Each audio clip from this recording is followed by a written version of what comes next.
At any point, मतलब कि अब यहाँ पर हम क्या लेंगे, एक पॉइंट P ले लेंगे, लेकिन वो कहीं भी ले लेंगे। जैसे उसके लिए एक्सेल के लिए हम एक्सेस पे लेते थे, इक्वेटर के लिए परपेंडिकुलर लेते थे, और सेंटर में हम बीच वाले O के लिए कैलकुलेट करते थे।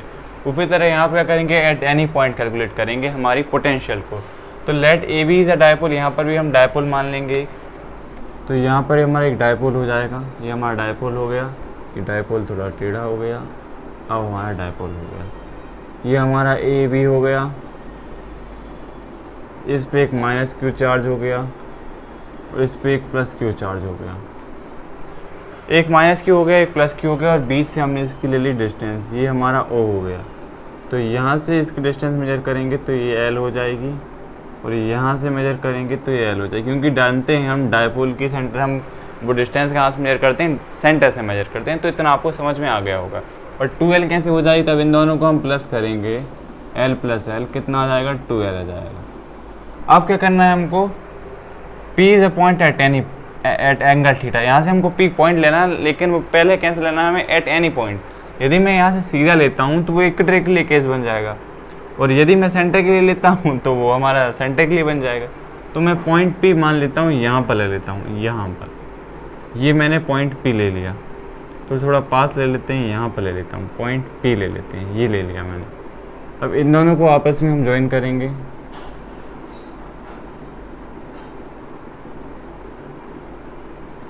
ये मैंने पॉइंट P को ज्वाइन कर दिया, और जो हमारा OP के बीच में डिस्टेंस है वो कितनी R है, और इसको मैंने कैसा लिया है, एंगल थीटा पे लिया, लिखा हुआ है point P is point at angle theta, मतलब कि इन दोनों के बीच में जो कितना है हमारा थीटा, कितना है हमारा एंगल थीटा है। इन दोनों के बीच जो एंगल बन रहा है वो कितना बन रहा है, थीटा बन रहा है। अब कैलकुलेट करने के लिए सिंपल हम A और P से इसको जोड़ देंगे, तो इस तरह से जोड़ेंगे कुछ,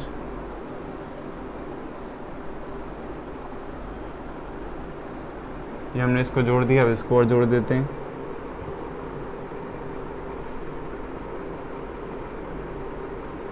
तो सिंपल हमने इसको इन दोनों के आपस में इनको जोड़ दिया।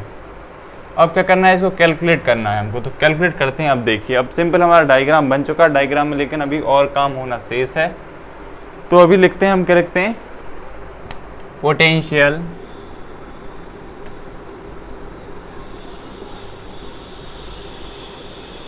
Due to minus q charge के लिए, potential due to minus q charge.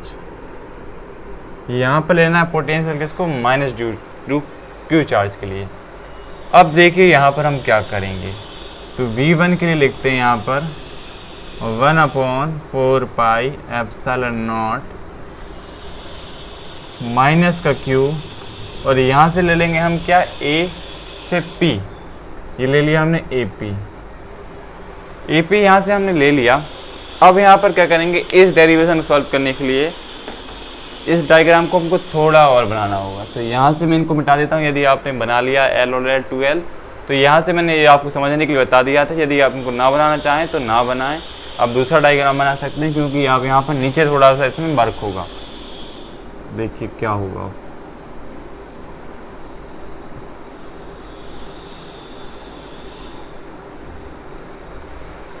तो हम क्या करेंगे, यहाँ से जो हमारी जो O से P वाली जो हमारी लेंथ थी उसको हम थोड़ा क्या करेंगे, यहाँ से एक्सटेंड करेंगे, मतलब कि बढ़ाएंगे। यहाँ से हमने इसको थोड़ा सा बढ़ा लिया, इतना हमने इस लाइन को बढ़ा लिया, और यहाँ से क्या करेंगे, हमने OP वाली डिस्टेंस को थोड़ा बढ़ा लिया, और यहाँ से क्या करेंगे, हम इस A से इस पे एक परपेंडिकुलर डाल देंगे। परपेंडिकुलर मतलब कि 90 डिग्री वाला एंगल यहाँ से बना देंगे हम इस तरह से। ये हमने इस पे एक परपेंडिकुलर डाल दिया, तो इन दोनों के बीच में जो एंगल बनेगा वो कितने का बनेगा, 90 डिग्री का। मतलब यहाँ पर 90 डिग्री बन गया, और यहाँ पर एंगल थीटा था, तो यहाँ पर भी एंगल कितना बन गया, हमारा थीटा बन गया।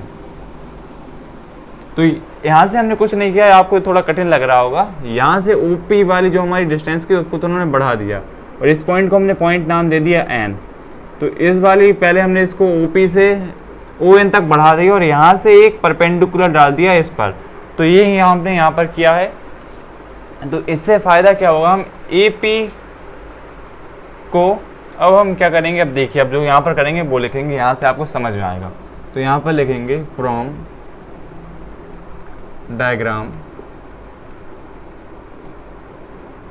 फ्रॉम डायग्राम से हमने क्या किया, यहाँ से हम क्या मान लेंगे, जो ए पी है हमारा इक्वल सिमिलर का साइन मतलब ऐसा होता है, इक्वल के ऊपर हम ऐसा बना देते हैं साम जैसा, तो सिमिलर होता है वो किसके है, हमारे पी एन के।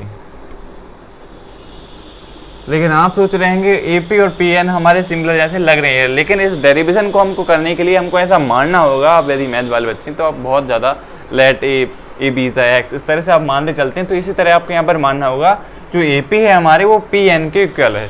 तो यहाँ पर भी हमने वही मान लिया, जो ए पी है हमारे पी एन के इक्वल है। तो यहाँ से क्या होगा, जो ए पी है हमारा यहाँ से ए पी लिखेंगे, सिमिलर और इक्वल है। देखिए यहाँ से पी एन कैसे बन रहा है, पी एन बन रहा है एन ओ और ओ पी से, मतलब N O plus O P से हमारा यहाँ से पी एन बन रहा है। मतलब पी एन को मैं लिख सकता हूँ क्या, N O plus O P.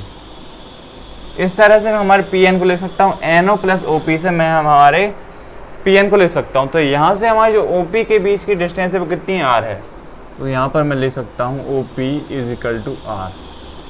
तो यहाँ से मैं ओ पी पुट कर दूंगा, ए पी सिमिलर है एन ओ जगह यहाँ पर क्या कर देते हैं, चलो no N, N O N कर देते हैं, और यहाँ से हमने आर कर दिया।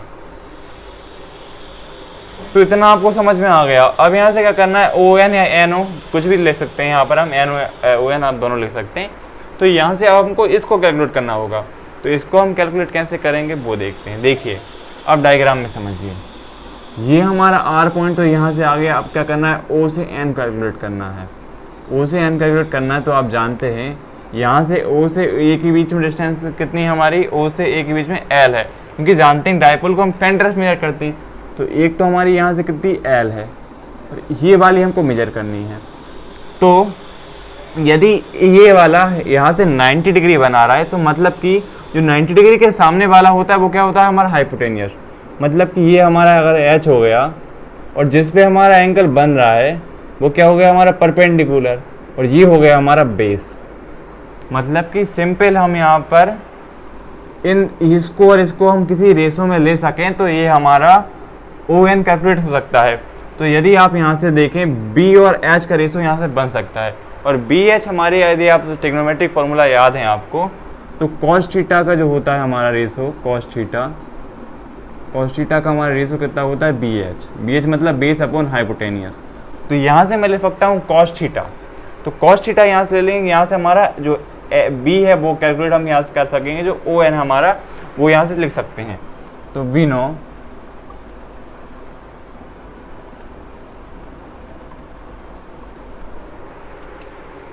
cos theta is equal to b upon h. Cos theta हमारा कितना होता है, बी अपॉन एच। तो कॉस थीटा यहाँ पर हमारा बी क्या है, बी हमारा है क्या, ओ एन है, और जो एच है हमारा वो कितना है, एल है। तो एच की जगह हम यहाँ पर क्या करेंगे, पहले एक बार ओ ए रख देते हैं, और यहाँ से सेकंड स्टेप में हम इसकी वैल्यू पुट कर देंगे। तो कॉस थीटा यहाँ से ओ एन आ गया, और ये इसकी वैल्यू लिख देते हैं हम एल, ये हमने लिख दी। अब यहाँ से क्या करेंगे, हम एल को इस साइड ले जाएंगे, तो जो हमारा ओ एन आ जाएगा वो कितना आ जाएगा, L cos theta, L cos theta. ये हमने यहाँ से ओ एन की वैल्यू कैलकुलेट कर ली। इसको हम इक्वेशन 2 नाम दे देते हैं, और इस वाली को हम इक्वेशन 1 नाम दे देते हैं। ये इक्वेशन 1 और 2 हो गई। तो अब क्या करेंगे, जो हमारा ओ एन है ना, उसको हम क्या करेंगे, इस ए पी में पुट कर देंगे। इस ए पी में हम पुट कर देते हैं, इस ए पी में हम इसको पुट कर देते हैं। तो ए पी में अब इसको पुट करेंगे हम, तो क्या आ जाएगा हमारा, l cos theta plus r. ये हमारी ए पी की वैल्यू यहाँ से आ जाएगी। तो इसको हम इक्वेशन 3 नाम दे देते हैं। तो इतना आपको समझ में आया होगा। जो ए पी की वैल्यू अब हमने कैलकुलेट कर लिया। अब क्या करेंगे, हम put the value of 3 in equation, मतलब जो ए पी यहाँ पर हमने लिखा छोड़ा था, ए पी की वैल्यू यहाँ पर पुट कर देंगे। तो यहाँ पर मैं लिखूँगा put the value of A P in equation 1। तो यहाँ से हम ए पी की वैल्यू पुट करेंगे तो वी एन आ जाएगा, V N 1/4 pi epsilon naught, यहाँ से माइनस क्यू, और ए पी कितना था हमारा एल कॉस थीटा, प्लस में कितना आ गया आर आ गया। ये हमारा ए पी यहाँ से कैलकुलेट हो गया वी एन की वैल्यू।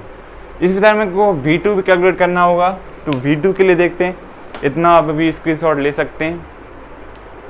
तो वी वन की वैल्यू हमारी ये वाली आ गई। इसको मैं मिटा देता हूँ, यदि आप स्क्रीनशॉट लेना चाहते हैं तो ले सकते हैं। तो यहाँ पर हमने V1 कैलकुलेट कर लिया है, अब V2 करेंगे। V2 के लिए देखते हैं अब क्या करेंगे हम। तो यहाँ से सिंपल यहाँ पर V1 लिखा देता हूँ और बस ये सब मिटा देता हूँ। V1 बस बचेगा यहाँ से,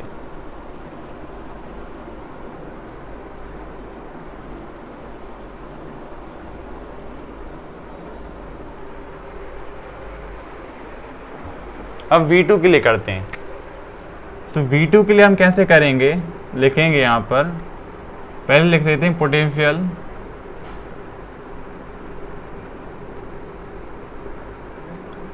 due two plus Q charge. Potential due two plus Q charge के लिए लिखेंगे V2 1/4 pi epsilon naught Q.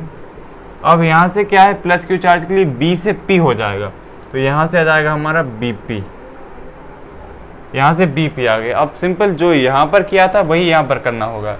यहाँ पर भी हम एक पॉइंट एम ले लेंगे, यहाँ पर एक पॉइंट एम ले लिया हमने, ये हमारा पॉइंट एम हो गया। और यहाँ से एक परपेंडिकुलर ड्रॉ करेंगे, यहाँ से ऐसा परपेंडिकुलर ड्रॉ करेंगे, ये हमने परपेंडिकुलर ड्रॉ किया और इसका एंगल यहाँ पर 90 हो गया। तो 90 वाला एंगल कितना होता है, 90 के सामने वाला हाइपोटेनियस होता है, और ये हमारा परपेंडिकुलर हो जाएगा, ये हमारा बेस हो जाएगा। ये डायग्राम में आपको लिखना नहीं, लेकिन मैं समझाने के लिए यहाँ पर लिख देता हूँ, तो आपको कोई भी यहाँ से डाउट ना बचे, इसलिए मैं इनको यहाँ पर लिख देता हूँ। तो परपेंडिकुलर आप बहुत ज़्यादा कंफ्यूज हो गए होंगे, लेकिन इसको हमें प्रूव करने के लिए ऐसा करना पड़ेगा। तो इतना हमने कर दिया। अब सिंपल वहाँ पर जो पिछले वाले में किया था वही यहाँ पर करेंगे। तो बी पी फ्रॉम डायग्राम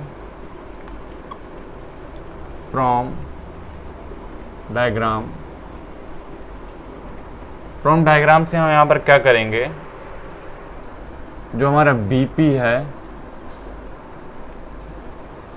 वह इक्वल है और सिमिलर है किसके, हमारे पी ओ पी लिख सकते हैं हम इसको यहाँ पर माइनस ओ एम, क्योंकि जो ओ पी हमारी पूरी डिस्टेंस है उसका एक हाफ पार्ट ही तो ओ एम है, दो पार्ट मिलके हमारा ओ पी बन जाएगा, उसमें से एक हाफ पार्ट हमारा ओ पी है, वो ओ एम है, तो O P minus O M मैं लिख सकता हूँ यहाँ से। और ओ पी की वैल्यू हमारी कितनी आर है, तो बी पी ओ पी यहाँ से पुट किया, कितना आर आ गया और ओ एम। तो यहाँ से क्या करना है, हमको ओ एम कैलकुलेट करना है। तो देखिए यहाँ से हमारा ओ एम कैसे कैलकुलेट होगा, यहाँ से हमको पता है ये वाली जो सेंटर से डिस्टेंस है ये कितनी हमारी एल है, मतलब जो यहाँ से यहाँ तक की डिस्टेंस है वो भी एल है। तो यहाँ से हमको ओ बी तो पता है, मतलब कि हमारा हाइपोटेनियस तो पता है, फाइंड क्या करना है, हमको बेस करना है। तो यहाँ पर हम कॉस थीटा लगा देंगे, तो यहाँ पर लिखेंगे हम we know cos theta is equal to b upon h. तो कॉस थीटा यहाँ से b कितना है हमारा, बेस कितना है ओ एम, और हमारा हाइपोटेनियस कितना है, यहाँ से ओ बी है। तो कॉस थीटा यहाँ से ओ एम हमको फाइंड करना है, और जो ए ओ बी की हमारी जो बीच का डिस्टेंस है वो कितनी एल है। तो इतना हमने इसको कर लिया।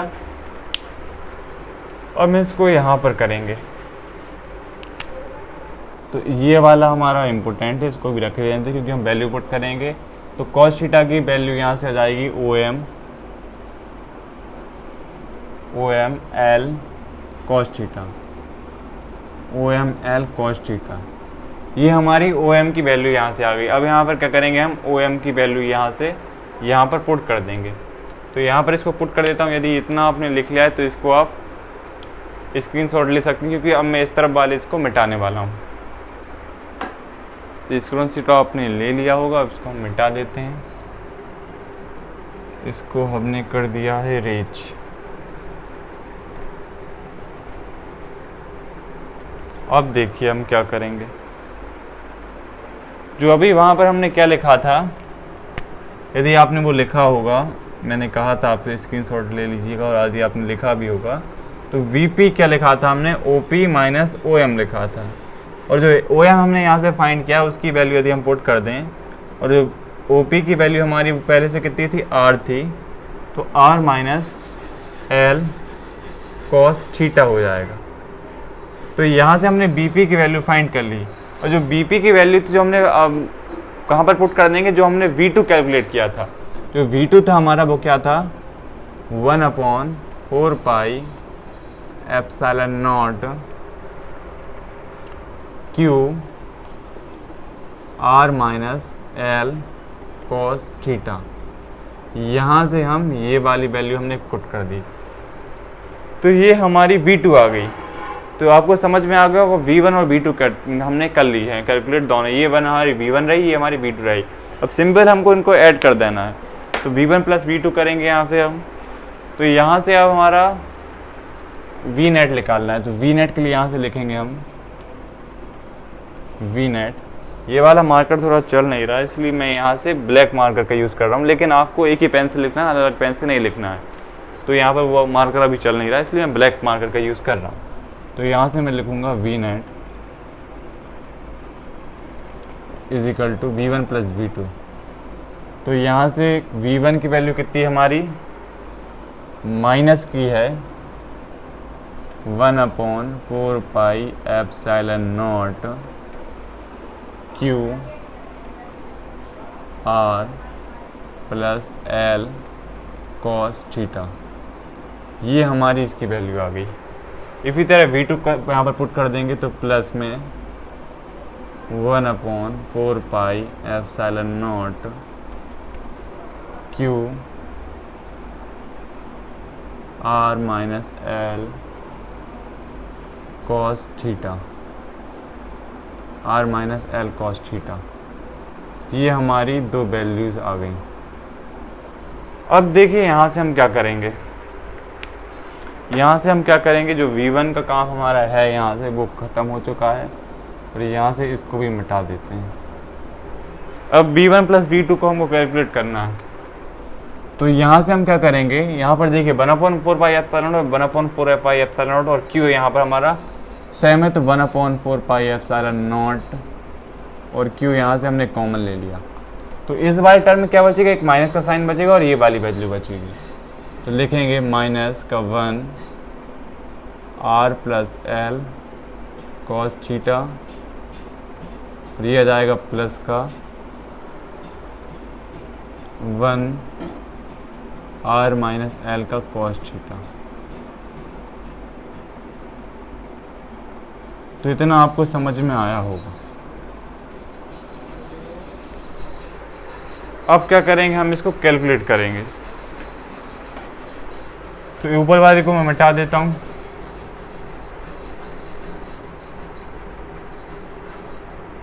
अब मैं इसको यहाँ पर सॉल्व कर रहा हूँ, तो आप ये मत समझिएगा कि ऊपर का, क्योंकि यहाँ से हम इसको यहाँ पर सॉल्व कर रहा हूँ। तो हम लिखेंगे 1/4 पाई एप्सिलॉन नॉट Q, और यहाँ से क्या करेंगे, हम एलसीएम ले लेंगे। तो एलसीएम के लिए लिखेंगे यहाँ से इस तरह से, यहाँ से क्या जाएगा हमारा R माइनस का नहीं प्लस का ये वाला L कॉस थीटा, और ये आ जाएगा R minus L cos theta. तो ये आपको समझ में आ गया होगा इतना। और एलसीएम लेना आपको पता है, पिछला वाला यदि आपने सवाल समझा है, इन दोनों में से R प्लस L मतलब इसके अपॉन में है, तो यहाँ पर जो ऊपर आएगा वो ये वाला जाएगा। जो इसके अपॉन में होता है उस वाले को छोड़कर जो वैल्यू बचती वो इसके अपॉन में आ जाएगी। तो यहाँ पर माइनस के साइन के साथ हमारा आ जाएगा r minus l cos theta, और यहाँ पर प्लस का साइन लग के क्या जाएगा r plus l cos theta. ये हमारी यहाँ से वैल्यू आ गई। और फिर यहाँ से हम क्या करेंगे 1/4 पाई एप्सिलॉन नॉट क्यू, यहाँ से माइनस का अंदर इंटू कर देंगे, तो माइनस का आर और प्लस का एल कॉस थीटा, और यहाँ से plus r plus l cos theta. यहाँ से सिंपल हमने माइनस का अंदर इंटू कर दिया, तो जो माइनस का था वो प्लस का हो गया, जो प्लस का था वो माइनस का हो गया। और यहाँ पर अब नीचे क्या करेंगे, देखिए a minus b a plus b का फॉर्मूला क्या होता है, a plus b a minus b का फॉर्मूला होता है a plus b a minus b का फॉर्मूला होता है a का स्क्वायर माइनस b का स्क्वायर। तो यहाँ पर हम simply a plus b a minus b में इनका स्क्वायर कर देंगे, तो यहाँ से आ जाएगा r का स्क्वायर माइनस l का स्क्वायर और cos थीटा का स्क्वायर। तो ये हमारी यहाँ से वैल्यू आ गई। तो इतना आपको समझ में आ गया होगा। अब नीचे वाले को मिटा देते हैं। थोड़ा लंबा डेरिवेशन है, लेकिन यदि ये 5 नंबर में इस चैप्टर से आता है तभी ये डेरिवेशन आएगा, लेकिन यदि 2 और 3 मार्क्स में पूछा जाता है तो एमपी बोर्ड से ये क्वेश्चन बिल्कुल नहीं आने वाला, क्योंकि बहुत लंबा डेरिवेशन है इसका। तो लिखेंगे यहाँ से 1/4 पाई एप्सिलॉन नॉट क्यू। यहाँ से क्या होगा, देखिए एक आर प्लस का एक माइनस का है, तो आर से आर कैंसिल हो जाएगा हमारा, आर से आर कैंसिल हो जाएगा। और यहाँ से L plus cos theta L plus cos theta कितना हो जाएगा 2l cos theta, 2l cos theta. और नीचे बचा हमारा क्या आर का स्क्वायर माइनस एल का स्क्वायर कॉस थीटा। ये हमारी यहाँ से वैल्यू आ गई। अब देखिए यहाँ पर भी हम वही हमारा डायपोल मोमेंट वाला फॉर्मूला लग जाएगा 1/4 pi epsilon naught q 2l cos theta r का स्क्वायर माइनस एल का स्क्वायर कॉस थीटा। यहाँ से क्या फॉर्मूला लगाएंगे, जो हमारा डायपोल मोमेंट का फॉर्मूला होता है पी वेक्टर का q डॉट TL। तो q इंटू 2l लिखा है, तो ये डॉट होता है, इसका मतलब इंटू होता है, तो इसकी जगह पर हमें p प्रोडक्ट वाला लिख सकते हैं। तो 1/4 pi epsilon not p vector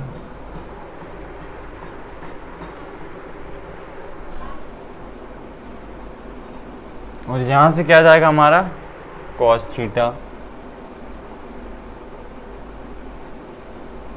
और यहाँ से आ जाएगा r का square minus L square cos theta. इतना आ गया हमारा। अब क्या करेंगे, हम 4 शॉर्ट डायपोल कर लेंगे। यहाँ से 4 शॉर्ट डायपोल,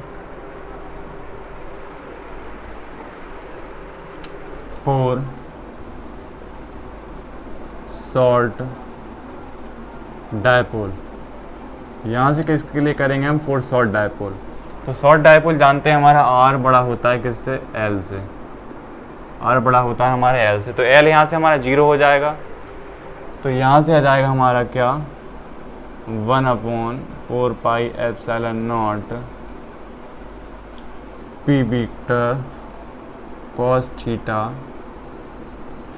और यहाँ कितना बचेगा हमारा आर स्क्वायर बचेगा बस, क्योंकि एल स्क्वायर हमारा 0 हो जाएगा, तो इसके इंटू में तो cos थीटा भी हमारा क्या 0 हो जाएगा। तो यहाँ से बचेगा सिर्फ हमारा आर का स्क्वायर। तो ये हमारा आखिर में क्या आ गया, इसका फॉर्मूला आ गया। जो वी नेट की वैल्यू थी हमारी वो लास्ट में एनी पॉइंट के लिए ये आ गई, ये हमारा फॉर्मूला आ गया। लंबा डेरिवेशन था, लेकिन आपको एनी पॉइंट के लिए भी समझ में आ गया होगा। मज़ा आया होगा इस डेरिवेशन करने में, थोड़ा लंबा लेकिन मज़ेदार है, तो समझ में आ गया होगा। चलते हैं हमारे नेक्स्ट क्वेश्चन की ओर।